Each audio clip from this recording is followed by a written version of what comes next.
The book that I did with Sandy Moffat is actually called Arts of Resistance, as you said, but that's out already. What we're actually working on now is a new one with the provocative title Arts of Independence. The work that I've done on MacDiarmid, in a way, indicates what I want to say about McCaig today. Because one of the crucial things that happened in MacDiarmid's life, of course, was in the 1930s when he was living in Shetland. And he wrote this: "I was better with the sounds of the sea than with the voices of men. And in desert and desolate places I found myself again. For the whole of the world came from these, and he who returns to the source can gauge the worth of the outcome, and approve, and perhaps reinforce, or disapprove, and perhaps change its course." It's that dichotomy of isolation and the independent, solitary perception of the poet in that condition, as opposed to the position of the poet immersed in company, in a social context, dealing with other people, the voices of men and women, as we've seen them engaging in the other papers that we've encountered, that we've listened to today, that I want to begin with before approaching the poems, the specific poems of McCaig. I won't talk about every single poem that's on the list, but I want to try and approach McCaig with keeping these things in mind. How familiar is McCaig to you? Hands up if you've read McCaig before. Overwhelmingly familiar. So in a way, the question is not to introduce him, but to reinterpret or replace or make him fresh again, as if he needs to be. Every time I read a McCaig poem, which is fairly frequently, it's fresh to me. I never have found him to grow stale. But it's a danger. It's an easily imaginable danger that would worry me if I was teaching it so regularly, as many people have to. So I was thinking about this when I was trying to put this together and trying to imagine McCaig as if for the first time. I have a friend who lives in New Zealand, and I sent the magnificent, the most wonderful recent edition of the collected poems out to him. Gigantic book. McCaig is a miniaturist who only wrote wee poems, mostly. Come to another one, the longest one in a minute. But he said, my friend in New Zealand said he takes one of these poems every night, just one, like having a wee dram, like having a wee nightcap. And when his head hits the pillow, he's just there. He's in the right place. The poems have that effect. The freshness of those poems can do this and renew perception. It's not the poems that need to be refreshed, it's the perception of the poems that needs to be refreshed. The last time I saw McCaig, he told me that I must go up to Lochinver, to Assynt, to his favourite place, and what he said was, every night when my head hits the pillow, that's where I am. That's my favourite place. That's where you get to. So you have this sense of McCaig working as a teacher, as a primary school teacher, and he used to say, I love children. I love children. I really love children. Up until 3 o'clock in the afternoon, after which I hate children. I hate them all.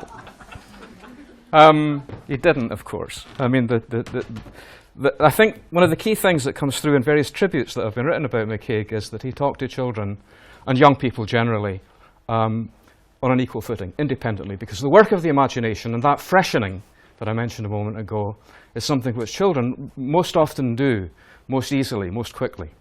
And what McCaig's poems help us as adults to do increasingly. The familiarity that we have with McCaig makes it difficult to talk about him in some respects because he is most frequently known, most widely known, most loved, I guess, in many respects, as a poet, a great love poet of the natural world, with wonderfully memorable poems about frogs, toads, birds, mountains, lochs, the basking shark, what have you. But again and again, the more I've read McCaig and the more deeply I've gone over the work, that's only one part of what his achievement is. His achievement is also in two other areas. One is to do with language itself. It's to do with the provisional nature of language. It's to do with how language-making creatures, such as human beings, use language in a way which is precise, but also completely inadequate for what life is, for what living creatures are. And I think this gives him a terrific respect for the otherness of living things. I think that's the whole point about Basking Shark. It's very different from Ted Hughes, and it might be worth noting at the start that both Ted Hughes and Seamus Heaney praised McCaig hugely, supremely. Heaney saying, McCaig means poetry to me. Hughes, astonishingly, writing in a tribute that from the late 1950s, when I first met his poems in magazines, Norman McCaig's poetry has always been important for me. Looking around at the poetry written in these islands since then, from the 1950s onwards, it seems clear that he's been important for many, many others. So in order to approach him in this way, to freshen the perception of it, I wanted to go back and think about what we've heard today. James Robertson, when he was talking this morning about Scott, Hogg and Stevenson, what was really emphatic to my understanding of McCaig that came through from James's talk that connects the Scottish writers in this way is this connection between the tone of voice and the structure of verse. The tone of voice and the structure of language that comes through in the particularly in the prose and the novels of Scott and Hogg and Stevenson, the way in which the Scots language and the English language and the representation of Gaelic in those novels has specific bearing on the way McCaig organises his poems. Career-wise, there's relatively little to say about McCaig structurally. He doesn't really... There are three stages. There are the very early poems included in two little books, of which this is one of them, a very rare item, which I picked up for 80 pence. When I told McCaig I owned a copy, he immediately offered to buy it from me for £10 because he wanted to destroy it. He completely disowned the poems that were first published in what was called the New Apocalypse movement. And you can tell why. This one... I don't mean that they're bad. Listen, this is the first verse of the first poem in this book, Far Cry. The crying courage that has wolves running in it is the only courage that outlasts a wave falling, and hearts heedless after mining the hearts of other men crack before the cracking mast. Where can courage sound for me its appealing and gentle voice, who visit the dismal courts thumbed by a grimy king and snivelling courtiers whose voices echo emptiness, only the emptiness bred inside them by a destruction of... the sentence just goes on and on and on. It's absolutely the opposite of the kind of absolute clarity that you find in McCaig's poems, the poems that we most generally look at. But it's interesting to see that coordinate point, how he arrives at that. McCaig's... early poetry in these two books which he disowned, the story is that he handed them over and his friend gave them back and said, "Thanks, Norman, when are you going to give us the answers?" And he said it took him about a decade. His first published book was in 1955, I think, Riding Lights, with the sense of the meaning of that title. And it was as if he was saying, I'm going to write a very different kind of work now. It will be clear and simple. To go back to Dorothy's point about the relationship between difficulty and accessibility. McCaig wanted to be accessible, but he wanted to be accessible from the point of view of the most extreme situation you could imagine, the most isolated human perception, and the vulnerability and the inadequacy of language to express what we really mean. So the structure of verse and the tone of voice is crucial in every one of the later poems when he starts to publish and retain the publications that he's going to retain and use later. And basically, in the 50s and 60s, he writes poems which are rhymed and structured and patterned, have metrics and so on. Then in the 60s and 70s and onwards, he uses increasingly almost always free verse. That's about all there is to say. The verse patterns in a poem like Basking Shark are unobtrusive. They're very delicately poised, very delicately pitched, but they're not heavy, they're not loaded with ballad meter or anything of that kind. They're all in a conversational tone.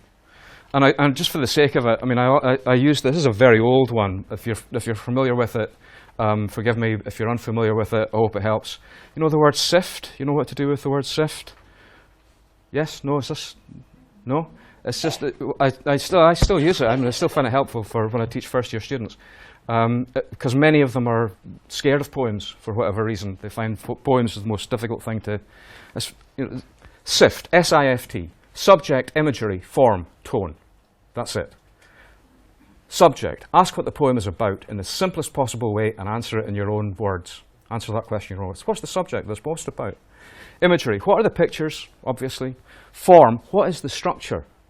And you can say things about the structure of the poems of McCaig in this selection that contrast them with each other.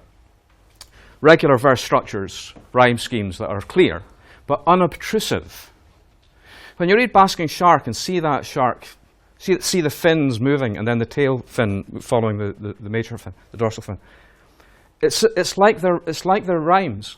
The rhymes come and then follow each other, but they're always slipping away from you. There's nothing really, this is a basking shark, you know, it's not Jaws. And the point about it is, his perception of this creature with its matchbox brain is a perception of otherness. It's a perception of another living creature which has no language of its own. And every word that he can use to designate it, to describe it, to indicate it, and to indicate an affinity between himself as a living creature and this other living thing is inadequate. It can't be fully expressed, this thing.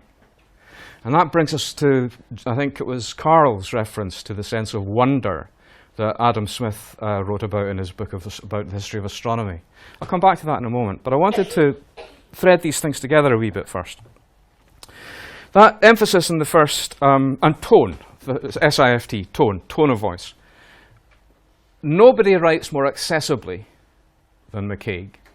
Nobody writes more fluently, and in a way that's a danger, because the danger that Dorothy talked about in terms of accessibility. If it's not difficult, if it's not hard work, what's it worth? What he delivers is of immense value beyond this accessibility question. It seems to me that if you go back, if you think of James Robertson talking this morning about the religious extremism and the psychological perversions that you find described and anatomized in James Hogg, the social psychology, the religious and moral distortions that are described in the Confessions of a Justified Sinner and in other of Hogg's works. These are distortions from what human beings can be at their best, at our best, what we can do. And what McCaig does time and time again is present and demonstrate what value is. He is one of the most unironic praise poets. When he talks about a collie dog going through a fence like a piece of black wind, he's not being cynical, it's beautiful. In time after time, in this whole encyclopedia of metaphors and images, which is his collected poems, you have these two things happening. This very sharp, acidic shock of perception. A hen stares at nothing, then picks it up. A sparrow rubs its beak, wipes its nose on a fence post, you know. All of these perceptions are sharp. Then immediately, because you just laughed, it happened, immediately after that, or almost with it, is the warmth of recognition. The shock of perception, the warmth of recognition. That's how McCaig's poems, all of them, they all work that way. And you can see why he moved away from that early neo-apocalyptic outpouring into the kind of poetry that he did write. That early stuff was very specifically intended to counter the so-called socialist priorities of the Max Sponday group, McNeice and Auden and Cecil Day Lewis. What McCaig and his contemporaries, Dylan Thomas particularly, but other Scots as well, and Welsh writers, Celtic writers I suppose, wanted was to invest their work with language and emotion and chaos rather than the programmatic work of Auden, Spender and Day Lewis. But that wasn't enough for him, for McCaig. He wanted to do something else, so he comes on to this, into this new way of saying. It is precisely what James said when he described, when he quoted Italo Calvino talking about Stevenson. And it's very interesting, I hadn't perceived that before. It's almost as if the criticisms of Stevenson are foreshadowing the criticisms of McCaig. when Calvino says the combination here is a lightness of touch with a gravity of moral nucleus. And that applies absolutely to McCaig. Don't underestimate the lightness of touch, because the gravity of moral nucleus is there in McCaig just as much as it is in Stevenson. And then Carl talking about Ian Crichton Smith. Again, it seemed to me that this chimes with McCaig as well. McCaig was not a novelist or a short story writer at all, but the sense of identity that comes through in village life in Crichton Smith's short stories applies very particularly to McCaig's experience of the Highlands and Islands, and his sense of the community and his sense of the relationships between people that he encountered, that he knew as a boy, particularly from his mother, who came from Scalpay, through even in its application in the city of Edinburgh, which is where he lived and taught and worked. Every summer he would go up to Lochinver, to the north of Scotland, far north of Scotland. Why on earth, he once asked me, would anybody in their right mind want to be in Edinburgh at the time of the festival? Unthinkable. So he would go up there, and that's, you will have encountered the famous poems Toad and the Lochinver poems there. But it is that sense of a Highland world, the Highlands of Assynt and Lochinver, and the city of Edinburgh, that the two worlds that he inhabits in his poetry that are very noticeable in that respect, chime with Ian Crichton Smith. Both of them, Crichton Smith from his Gaelic world, using English in the way that he does, McCaig always in English, always in accessible English, but with the Gaelic intimacies and intimations coming through, using that sense of the precision of language and the inadequacy of it for representing feeling. And the sense of wonder, the sense that Carl quoted from Adam Smith's 1795 History of Astronomy, the emphasis upon the essential value of the sense of wonder. And what the word wonder means, which is to say awe and respect, that sense of otherness that he perceives in the basking shark, a sense of wonder at the scale of it with the matchbox brain, but also wonder meaning speculate. I wonder about that. I question it. I want to ask questions about it and leave those speculations open. Ian, talking about Tally's blood, the sense of community, and to what degree does anyone belong to a community? That's why I quoted the MacDiarmid verse at the beginning. I was better with the sounds of the sea than the voices of men. The communities that are there in Tally's blood might be defined by language, Polish, Gaelic we talked about, by nationality, Italy, Scotland, Ian talked about, by loyalty, in times of war particularly. And the connection there with McCaig, it seems to me, is really important biographically as well, because he was, as you know, a conscientious objector during the Second World War on the absolutely principled grounds that he would not kill another living thing. There are all sorts of ways in which that can be put into the context of Sorley MacLean or Hamish Henderson, and ways in which you can approach McCaig in biographical terms. But it's really important in terms of his choice of sympathy, to use that phrase, Carl's phrase with reference to Ian Crichton Smith. The choice of sympathy is an act, and McCaig's choice, and it's represented in every one of these poems, is to do with choosing sympathy for the living things. And language. He writes in English, as I've said, all the way through. Accessibility is paramount. But when asked in an interview, how Scottish are you? Because there was a serious moment some time ago, it doesn't really pertain anymore, when some people did say things like, oh, he writes in English, he's not really a Scottish poet, not really a Scottish. And his answers to the question, how Scottish are you?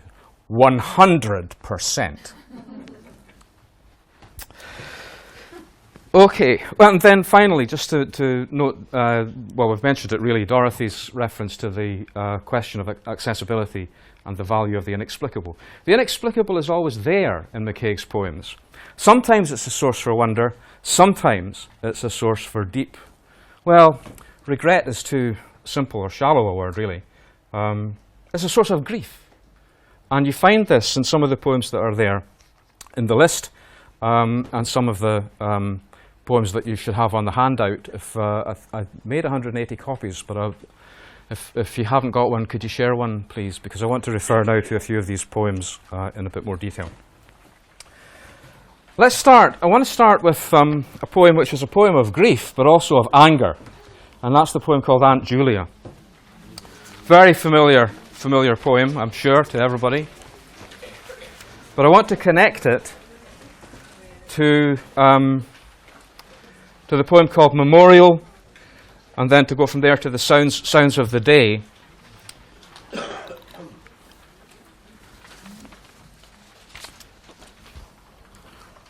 Aunt Julia is a portrait poem, obvious enough. But what strikes me as remarkable about it is that every time I read it, it's an angry poem that stays angry. I don't know if anybody has ever, in our company, in this company today, if any of us, any of you very generally have ever committed the sin of rhyme. If anybody's ever tried, ever done a wee. If you ever do, and you ever write an angry poem, it's the most difficult thing to write. Because whatever you're angry at when you write it, you might not be angry at the next day or the next week. And sometimes that the emotional intensity of it fades. It does not fade in this poem. And it's partly structure, it's partly tone, but it's incredibly artful arrangement. It begins as if it's a celebration. Aunt Julia spoke Gaelic, very loud and very fast. I could not answer her. I could not understand her. The tone already is opening gulfs, but the presentation of the woman is festive, is celebrative. She wore men's boots when she wore any. I can see her strong foot. I love that. I love the again, totally unobtrusive representation of rhythm and the conveyance of meaning. Her strong foot paddling with the treadle of the spinning wheel while her right hand drew yarn marvellously out of the air. The assonance, the alliteration, all the very, very simple techniques just put to use in a conversational style that has no pretentiousness about it at all. And she has buckets, and she has threepenny bits, and she has black skirts, and all of these wonderful things. And he's there as a wee boy in a box bed in absolute darkness, listening to crickets being friendly. It's very pleasing, very happy. It changes in the last verse, absolutely. She spoke Gaelic, and he did not know any. He had to learn it a little, and by the time he did and could speak to her, she is then lying in the absolute black, not of the friendly box bed listening to crickets, but of a sandy grave at Luscantire. But I hear her still welcoming me with a seagull's voice across 100 yards of peat scrapes and lazy beds, and getting angry with so many questions unanswered. It's a hugely political poem. People say McCaig isn't a political poet. Forget it. My name, the word Riach, is a Gaelic word. I don't have any Gaelic. My father doesn't. He has no recollection of his father ever speaking Gaelic. This poem is about the loss of language. It's about anger, and it's about grief. And it's also about the possibility of reclamation.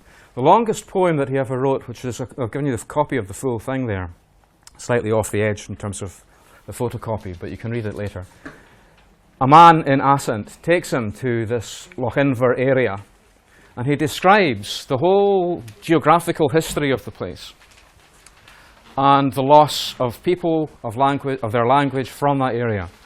What's interesting to me about it is that the crofters who live there have bought back the land. McCaig's poem is its own historical moment, and its historical moment is absolutely crucial. It's important. But the fact that it takes place in a history that can be changed politically seems to me to be absolutely crucial.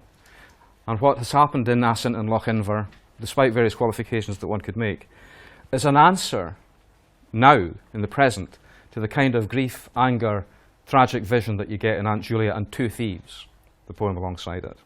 Again, an angry poem that works by repetition and by the growth of modulation of tone. If you look just very briefly at a couple of others, one of the ones I think that's on the list is Assisi and Sounds of the Day. Now, Sounds of the Day isn't on the handout, but I want to link it to a couple of poems that are. Elegies. McCaig is one of the great elegists. If you listen to Beethoven's late quartets, the intensity of sound and the intensity of meaning that Beethoven conveys with the minimal resources of a quartet, not a big orchestra, seems to me the equivalent of what McCaig can do with the minimal resources of a very simple vocabulary, very pared down language that he presents here. So Sounds of the Day begins in a happy world, but ends with something else. When a clatter came, it was horses crossing the ford. When the air creaked, it was a lapwing seeing us off the premises of its private marsh. A snuffling puff 10 yards from the boat was the tide blocking and unblocking a hole in a rock. When the black drums rolled, it was water falling 60 feet into itself. When the door scraped shut, it was the end of all the sounds there are. You left me beside the quietest fire in the world. I thought I was hurt in my pride only, forgetting that when you plunge your hand in freezing water, you feel a bangle of ice round your wrist before the whole hand goes numb. So you begin in a festive world, but he takes you into this world of isolation and agony by the end of it.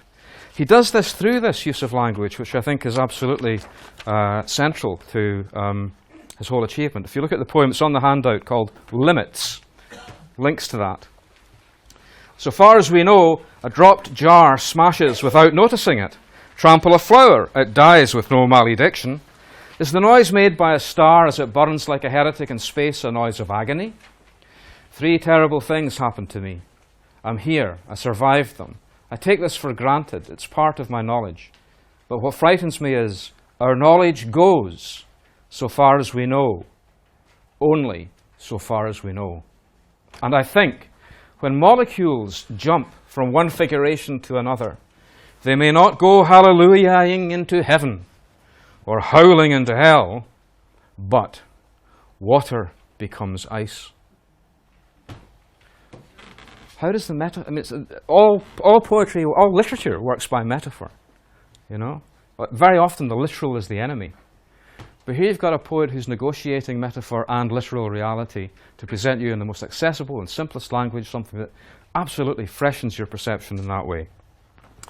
Now, I don't want to take too long because we've got to have some questions and open up to answers, questions from yourselves, and to invite the other speakers who you've been hearing throughout the day up here to respond to you. But I do want to just spend another couple of minutes maybe looking through two or three other brief poems to try and effect this renewal of perception.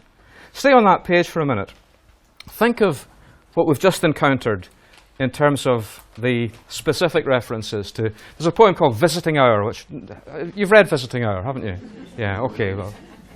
I'm not going to talk about it. But look at the one called Memorial, and think of it in terms of what I've just read.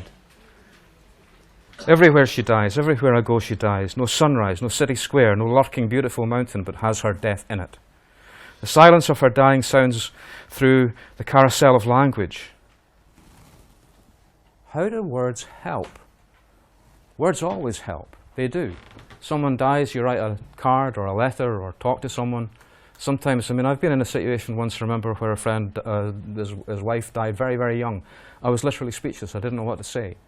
But words help. They help. They always help. The carousel of language. It's a web on which laughter stitches itself. How can my hand clasp another's when between them is that thick death, that intolerable distance? She grieves for my grief. Dying, she tells me, that bird dives from the sun, that fish leaps into it. No crocus is carved more gently than the way her dying shapes my mind. But I hear too the other words, black words that make the sound of soundlessness, that name the nowhere she is continuously going into. Ever since she died, she can't stop dying. She makes me her elegy. I'm a walking masterpiece, a true fiction of the ugliness of death. I'm her sad music. Again, they can just... It always seemed to me a terrible mistake that the 18th century put a happy ending on King Lear, you know. These are poems that do not have happy endings. They are about grief and tragedy and irrecoverable loss. They are without consolation. It's a poem called No Consolation.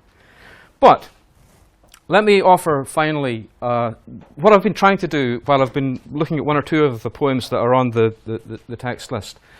What I've been trying to do really quite self-consciously is to give you this handout so that there are lots of other poems that you can refer them to. The one thing that I find deadening, really mortmain, the dead hand, is endless analysis of a single poem, phrase by phrase, line by line, letter by letter, until you get to the point where I just don't want to read it again. You know, it's been killed. It's wonderful to read a poem and analyze it very closely. It's fantastic, but it should be pleasure. William Carlos Williams, the great American poet. If it ain't a pleasure, it ain't a poem. So let me turn it around just to finish with. If the poems that are on the set text list link to these aspects of what McCaig does, and I'm making a really big claim for McCaig. I'm telling you he's one of the major poets of the 20th century. I'm telling you he's a greater poet than, but we don't have to compete. But I tell you, if there was the proverbial desert island, it would be this collected poems that I'd want with me, and not some of the more famous ones. No harm to them. Important though to get that sense of value, that sense of confidence. Okay, turn it around just to close in on his sense of humour. Hogmanay. Murdo gave the cock meal damped with whiskey. It stood on tiptoe, crowed 8 times and fell flat on its beak. Later, Murdo, after the 5th verse of the Isle of Mull, fell glass in hand flat on his back, doing in 6 hours what the cock had done in 2 minutes. I was there, and now I see the cock crowing with Murdo's face and Murdo's wings flapping as down he went. It was a long way home. Or I love the one called In a Snug Room. I won't read it out, but you just read that one and think of Fred Goodwin, right? Between mountain and sea, honey and salt, land smell and sea smell, as in the long ago, as in forever. I love that tone. I love that sense of, we've heard it all before, as in the long ago, as in forever. And yet, it's absolutely present right here. That smell of the sea, that smell of the heather, of the land, or whatever it is, the Skye, Coll, Tiree, Lochinver, something that those worlds return to you, if you let them. The days pick me up and carry me off, half child, half prisoner, on their journey that I'll share for a while. They wound and they bless me with strange gifts. The salt of absence, the honey of memory. And that's another wee thing that I'm actually going to do this this year. I haven't done it for a while with my students. I'm going to ask them to memorize a poem, and we'll have a wee test this week. By this time next week, it doesn't have to be a big poem. I'm not asking for Paradise Lost here. But a wee poem like that, as soon as it's in there, you've given them something actually that a person can keep forever, you know. Last one, the one on the last page there called 5 Minutes at the Window. And again, this tone of voice.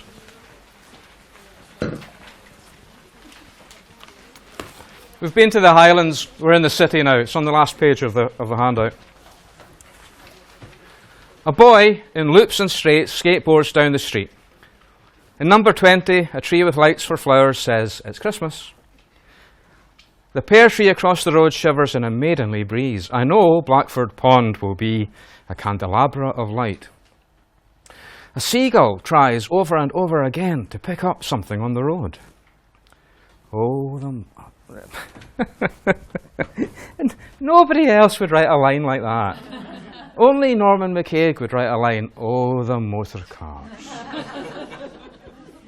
Who do these people think they are?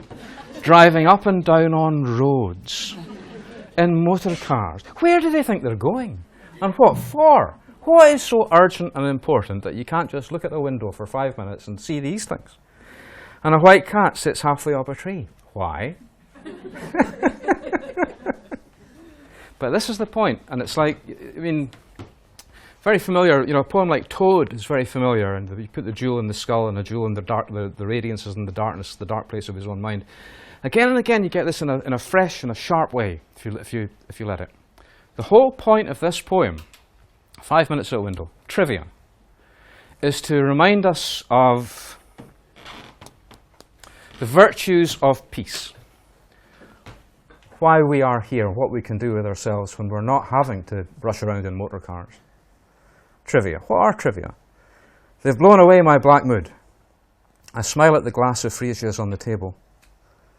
My shelves of books say nothing, but I know what they mean. Isn't that great? I'm back in the world again, and I'm happy, in spite of its disasters, its horrors, its griefs. We've encountered these griefs and horrors and disasters in Gaelic, the loss of the language, the landscape of the Highlands that can be reclaimed, has been reclaimed in some places. The horrors of war that he refers to elsewhere, the frustrations and inadequacies of language to deal with otherness, and the respect that he gives to other things, other living things, and its griefs, personal griefs, the loss of loved ones. But these things are important. They stay with us. He gives you that as well. I'm going to stop now and invite